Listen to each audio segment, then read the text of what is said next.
और क्योंकि मुरारी बापू हैं, राम कथा वो करते हैं, तो मैं बीच बीच में भगवान राम का जिक्र भी लाऊंगा ताकि थोड़ा सा पर्सपेक्टिव और सही तरीके से हम समझ सकें। भगवान राम के बहुत सारे रूप हैं। वाल्मीकि के रामायण में अलग रूप है, भवभूति के उत्तर रामचरित में अलग रूप है। उसके बाद गोस्वामी तुलसीदास ने जब लिखा रामचरितमानस, उसमें काफी नया रूप वो लेके आए, और जो अवतारी राम थे वो मर्यादा पुरुषोत्तम राम बनकर हमारे सामने है। और जिन राम को हम जानते हैं वो आमतौर पे गोस्वामी तुलसीदास ने जिस राम के चरित्र का निर्माण किया उनको हम ज्यादा जानते हैं। मैं हिंदी साहित्य का विद्यार्थी भी हूँ, हिंदी साहित्य में उसके बाद भी चीजें होती रही हैं। 20वीं सदी की शुरुआत में महात्मा गांधी के समय में ही मैथिली शरण गुप्त ने साकेत लिखा, उसमें राम का नया रूप सामने रखा, जिसमें वो प्रश्न कर रहे हैं, राम तुम ईश्वर हो मानव नहीं हो क्या, या राम तुम मानव हो ईश्वर नहीं हो क्या। और वो कह रहे हैं कि हे राम, इस देश को मत भूलना, राम तुम्हें यह देश न भूले, धाम धरा धन जाए भले ही, यह अपना उद्देश्य न भूले। और भगवान राम राष्ट्रभक्त नायक के रूप में उभरते हैं साकेत नाम की रचना में 20वीं सदी की शुरुआत में। फिर 1936 में हिंदी के सबसे बड़े कवि निराला राम की शक्ति पूजा एक कविता लिखते हैं। वहां फिर राम का एक नया चेहरा सामने आता है, बहुत ही उदात्त स्वरूप, सबलाइम स्वरूप, गरिमा से भरा व्यक्तित्व। फिर आजादी मिलने के बाद नरेश मेहता ने एक और पुस्तक लिखी, संशय की एक रात, वो राम के एक और रूप को सामने लेके आता है, जिसमें राम को दुविधा है, और एक बड़े व्यक्ति को दुविधा होनी चाहिए। उनको दुविधा ये है कि सीता की मुक्ति तो मेरी निजी लड़ाई है, मेरी पत्नी का अपहरण हुआ तो लड़ना मेरा धर्म बनता है, लेकिन उस लड़ाई में मैं इस पूरे समाज को, पूरी सेना को झोंक दूं, ये उचित है या अनुचित है। और रात भर वो इस दुविधा में रहते हैं, और उसके बाद उनको इस प्रश्न का सही उत्तर मिलता है। उसी बिंदु पर संशय की एक रात पूरी कविता समाप्त होती है। तो मुझे जो पूरी भारतीय परंपरा में एक सबसे महान आदर्श नजर आता है अलग अलग रूपों में, वो भगवान राम का है। और मैं महसूस करता हूं कि जब हम पटेल को समझें और थोड़ा सा दोनों व्यक्तित्वों की तुलना करके समझें, तो बात और गहरे से हम महसूस कर सकते हैं कि पटेल का पटेलत्व राम के रामत्व के कितना नजदीक है, इन दोनों में कितनी गहरी समानताएं हैं। एक प्रसंग से बात शुरू करते हैं, जिस प्रसंग पर लोग नाराज रहते हैं, पर मैं यह नाराजगी जाहिर करने नहीं आया हूं। मैंने आपसे पहले ही कहा कि मैं ना नेहरू जी के बारे में एक गलत वाक्य बोलूंगा, ना गांधी जी के बारे में बोलूंगा, और पटेल जी को महान होने के लिए इसकी जरूरत नहीं है कि हम किसी को नीचा करके दिखाएं, वो वैसे ही बहुत बड़े हैं, किसी को मैं छोटा क्यों करूं उसके लिए, है ना। भगवान राम का प्रसंग ये है कि वो भी युवा होने के कगार पर हैं, और उनके पिता राजा दशरथ कह रहे हैं कि बेटा, मेरी इच्छा है कि अब तुम राजा बनो। राम खुद नहीं कह रहे हैं, दशरथ कह रहे हैं। राम तो यहां तक कह रहे हैं कि पिताजी ये उचित बात नहीं है, हम 4 भाई हैं, कहने कहने का उम्र का अंतर है, एक ही दिन तो पैदा हुए थे, आधे 1 घंटे के अंतर को बड़ा भाई छोटा भाई क्या होता है, सब साथ साथ पैदा हुए थे। अब जन्म में एक संग सब भाई, भोजन शयन केली करिकाई, वो पूरा चौपाई कहते तुलसीदास जी। बिमल बंस यह अनुचित एकू, बंधु बिहाई बड़े ही अभिषेकू। इतने महान वंश में ये उचित बात नहीं है कि अभिषेक सिर्फ मेरा हो रहा है। क्यों भाई, बड़प्पन यही तो है कि जब सत्ता चरणों में रखी हो तब कोई कहे कि मुझे क्यों, मैं क्यों राजा बनूं। और पिता समझा रहे हैं कि बेटा, तुम संयोग से सबसे बड़े तो हो ही भाई, आधे घंटे का भी अंतर है तो बड़े तो हो ही ना भाई, और तुम्हारा व्यक्तित्व भी ऐसा है कि मेरे पास हर जायज वजह है कि मैं तुमको राजा बनाऊं, तुम बस मना मत करना। तब राम कह रहे हैं ठीक है, आप कह रहे हैं तो मैं आपकी बात कैसे टाल सकता हूं। राम के राज्याभिषेक की तैयारियां चल रही हैं, और यदि हम राम को मनुष्य थोड़ा सा बना के देखें, केवल भगवान ना समझें, तो हम सोच सकते हैं कि उनको भी कुछ कुछ तो उत्सुकता हो ही रही होगी, अच्छा लग ही रहा होगा कि अब मैं राजकाज संभालूंगा। शायद सीता और राम के बीच में बातें भी होती होंगी, सीता कहती होंगी आप राजा बनेंगे, मुझे भूल तो नहीं जाएंगे। राम कहते होंगे कैसी बात करती हो। ऐसी बातें होती होंगी, चुहलबाजी तो पति पत्नी में होती होगी, उनमें भी खुशी का माहौल होगा। और अचानक एक प्रसंग घटता है। मंथरा कैकेयी को समझाती है कि क्या तुम जानती हो क्या होने वाला है। कैकेयी बहुत खुश है। कैकेयी कह रही कि हाँ, मेरा बेटा राजा बन रहा है, राम राजा बन रहा है। क्योंकि उस समय तक कैकेयी को इस बात का इल्म तक नहीं है कि मेरा बेटा भरत और राम में क्या अंतर है, एक ही बात तो है। और तब मंथरा अपनी बुद्धि से कह रही है, कौन रिप हो हम ही कहानी, चेरी छाणी नहीं हो रानी। कोई भी राजा बने मुझे क्या नुकसान है, मैं तो नौकरानी हूं, रानी थोड़ा ना बन जाऊंगी। पर तुम्हें फर्क पड़ेगा, तुम्हारा बेटा राजा नहीं बन रहा है, कौशल्या का बेटा बन रहा है। और फिर जैसा होता है, जिसको हम कहते हैं भड़काना, वो सब चीजें हुई। कैकेयी की बुद्धि फिर गई, ऐसा कह सकते हैं। उनको 2 वरदान याद आए अपने। उन्होंने अपने पति से वरदान मांग लिए। दशरथ धर्म संकट में है।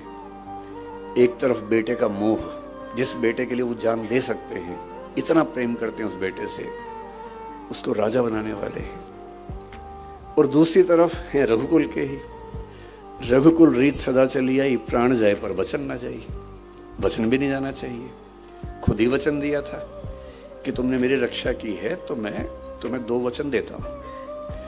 अब रघुकुल का राजा अपना वचन तोड़ दे तो ये उसके कैरेक्टर के खिलाफ है, चरित्र के खिलाफ है। बेटे को कहा है कि तुम राजा बनोगे, उससे कैसे पीछे हटे। और दशरथ इतने दुख में है, अंत में अपने बेटे से कहते हैं कि ऐसा हुआ। मैं सोचता हूं, कल्पना करता हूं, अगर राम कह देते, क्योंकि राम अकेले बेटे तो है नहीं इस दुनिया में। इसी दुनिया में शाहजहां का बेटा औरंगजेब भी था। इसी दुनिया में बिंबिसार का बेटा अजातशत्रु भी था। और इन दोनों बेटों ने अपने बाप को मरवा दिया था। बेटे तो ऐसे भी होते हैं। दिल्ली में 10 दिन पहले की घटना हम सबने देखी है कि जब कोई बच्चा अपने माँ बाप बहन की हत्या कर देता है। ऐसे बच्चे आज ही थोड़ा ना हो रहे हैं, हर दौर में हुए हैं। और मैं इमेजिन करता हूं कि अगर राम कहते कि पिताजी पूरे सम्मान के साथ मैं ये कहना चाहता हूं कि मैं आपकी ये बात नहीं मानूंगा, प्रजा तय करेगी, तो अयोध्या की प्रजा क्या तय करती उस समय? क्या अयोध्या की प्रजा राम को जाने देती? नहीं जाने देती। कुछ ऐसा होता जो सारी की सारी पौराणिक परंपरा को बदल चुका होता। पर राम को पता था कि मेरा असली उद्देश्य क्या है, सत्ता या अपने पिता का सम्मान, अपनी वंश परंपरा का सम्मान। और अपने पिता, अपनी वंश परंपरा के सम्मान के सामने सत्ता क्या चीज है? 2 कौड़ी की चीज है। और पिता शर्मिंदा हैं और वो कह रहे हैं कि पिताजी आप चिंता मत कीजिए, मैं वन में जाऊंगा 14 साल के लिए, आप इतना भी तनाव मत लीजिए। फिर उनकी पत्नी ने कहा कि मैं भी जाऊंगी, लक्ष्मण ने कहा मैं भी जाऊंगा। कितना बड़प्पन है। अब यहां से दृश्य को काट दीजिए और आ जाइए 1946 में। 1940 के बाद कांग्रेस पार्टी में अध्यक्ष का चुनाव नहीं हुआ है, क्योंकि 1942 का भारत छोड़ो आंदोलन हुआ। फिर विश्व युद्ध चल रहा था 1919 से 39 से 45 तक। विश्व युद्ध के दौरान कांग्रेस का इलेक्शन कैसे हो? 1946 का समय आ गया है, अप्रैल का महीना है। विश्व युद्ध के बाद परिस्थितियां स्पष्ट हैं कि अंग्रेज भारत छोड़ने की तैयारी कर रहे हैं, छोड़ेंगे ही छोड़ेंगे। 1946 का चुनाव हो चुका है। चुनाव में कांग्रेस भारी बहुमत से जीत चुकी है। सबको पता है कि कांग्रेस का जो अध्यक्ष होगा, प्रधानमंत्री बनने का न्योता उसी को मिलेगा अंतरिम सरकार में। अभी भारत आजाद नहीं हुआ है, आजादी 1947 में मिलनी है। मैं 46 की बात कर रहा हूं, 1 साल पहले की बात कर रहा हूं। सबको पता है कि जो कांग्रेस का अध्यक्ष है उसी को भारत का अंतरिम प्रधानमंत्री नियुक्त किया जाएगा, ये सब जानते हैं। मौलाना अबुल कलाम आजाद 6 साल से कांग्रेस के अध्यक्ष हैं। स्वाभाविक सी बात है, उनके मन में होगा कि इलेक्शन ना ही हो, मैं ही चलता चलूं। उन्होंने ईमानदारी से अपनी आत्मकथा में लिखा भी है, उनकी मृत्यु के बाद 1959 में शायद आत्मकथा छपी उनकी, उसमें उन्होंने लिखा कि हाँ मेरे मन में ऐसा भाव था। ईमानदारी से सच बोलना ठीक है डॉक्टर साहब, कि लालच था तो ठीक रहता है, उसमें मतलब बोझ खत्म हो जाता है। तो अबुल कलाम आज़ाद ने ईमानदारी से लिखा इस बात को। तो इलेक्शन कांग्रेस का होगा, ये घोषणा हो गई। अप्रैल महीने के अंत तक फॉर्म भरने हैं, ये भी स्पष्ट हो गया। फॉर्म भरने का तरीका ये नहीं था कि आप उठे जाके फॉर्म भर दिया कि मैं बनूंगा अध्यक्ष। उस समय का नियम था कि कांग्रेस की 15 जो प्रांत स्तरीय समितियां हैं, जिसको पीसीसी बोलते थे, प्रदेश कांग्रेस समिति, प्रदेश कार्य समिति, कांग्रेस समिति, वो नॉमिनेशन भेजेंगे कि हमारी ओर से इसको अध्यक्ष पद का उम्मीदवार माना जाना चाहिए। ये नियम था। तो चल रहा था। 15 प्रदेश समितियों में से 12 ने सरदार वल्लभ भाई पटेल का नाम भेजा कि इनको अध्यक्ष बनाया जाए। बाकी 3 ने किसी का नाम नहीं भेजा, एब्सटेन किया कि हम किसी का नाम नहीं भेजेंगे। यानी कुल मिला के एक ही नाम आया, कोई दूसरा नाम ही नहीं आया। अब मामला फंस गया। 29 अप्रैल की डेट सामने आ रही थी, दूसरा कोई नाम ही नहीं आ रहा था। फिर कहते हैं कि कुछ लोगों ने कोशिश की कि नेहरू जी का नाम भी उसमें आना चाहिए। कृपलानी जी इसमें मुख्य भूमिका में थे। उन्होंने दिल्ली की जो कांग्रेस कार्य समिति है, कांग्रेस वर्किंग कमेटी है, CWC, उसके कुछ मेंबर्स के माध्यम से उनका नॉमिनेशन करवाया, जो कि जहाँ तक मेरी जानकारी है, मैं इतिहास का बहुत गंभीर शोधार्थी नहीं हूँ, पर जितना मैंने पढ़ा है उस समय के नियमों के तहत शायद वो संभव नहीं था, तो नियम थोड़े लचीले किए गए उसके लिए। उनका नॉमिनेशन हुआ। अब इलेक्शन होने वाला है। पूरी कांग्रेस की सारी समितियां पटेल के नाम पर एकमत हैं और यह तय है कि जो अध्यक्ष बना वो कुछ महीने बाद भारत का प्रधानमंत्री होने वाला है। और तब पटेल महात्मा गांधी के पास पहुंचे। उन्होंने कहा कि बापू ऐसे ऐसे स्थिति है, आप क्या कहते हैं। क्या क्या सोचा होगा मुझे नहीं पता, पर मुझे महात्मा गांधी की नीयत पर शक नहीं होता है। महात्मा गांधी ने कहा कि तुम इलेक्शन मत लड़ो। मैं फिर सोचता हूं कि अगर बापू राम ना होते, मतलब पटेल राम ना होते और कहते कि बापू इलेक्शन तो मैं लड़ूंगा, और देख लेते हैं क्या होता है, ऐसा भी क्या है। मेरा मानना है कि उस समय कांग्रेस में कोई माई का लाल उनको हरा नहीं सकता था। कोई माई का लाल उनको हरा दे इलेक्शन में, यह संभव नहीं था। और ये 1946 के बाद नहीं है, 1950 में उनकी मृत्यु हुई आज ही के दिन। उसके 2 महीने पहले कांग्रेस के अध्यक्ष का चुनाव हुआ, उसमें भी वही अध्यक्ष बना जिसको पटेल चाहते थे, पुरुषोत्तम दास टंडन, न कि कृपलानी साहब। वो इलेक्शन बहुत रोचक था। नेहरू जी प्रधानमंत्री थे, पटेल उप प्रधानमंत्री और होम मिनिस्टर थे। और 1950 में कांग्रेस का चुनाव दुनिया भर के मीडिया में चल रहा था कि ये प्रधानमंत्री और उप प्रधानमंत्री के बीच का झगड़ा है। ये इस वर्चस्व का झगड़ा है कि कांग्रेस पार्टी में किसकी चलती है, किसको लोग ज्यादा सम्मान देते हैं, किसको लोग ज्यादा मानते हैं।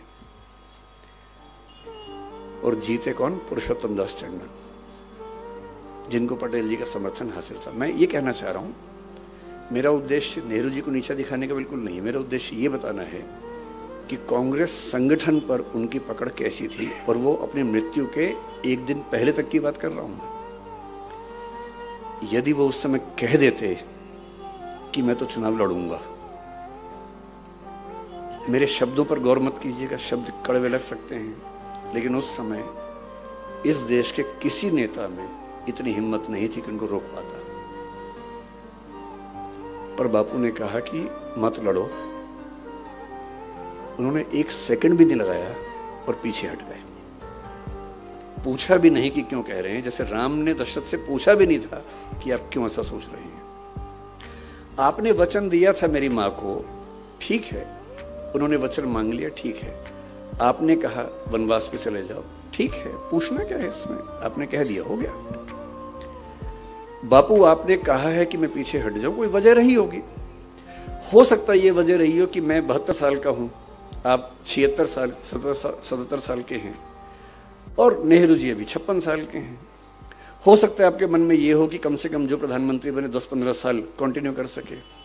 हो सकता है आपके मन में ये हो कि दुनिया भर के देशों में उनकी पहचान ज़्यादा है। हो सकता है आपके मन में ये हो कि उनकी छवि लिबरल है, तो अल्पसंख्यक इनको देश में लेके चलना, भरोसा पैदा करना ठीक होगा।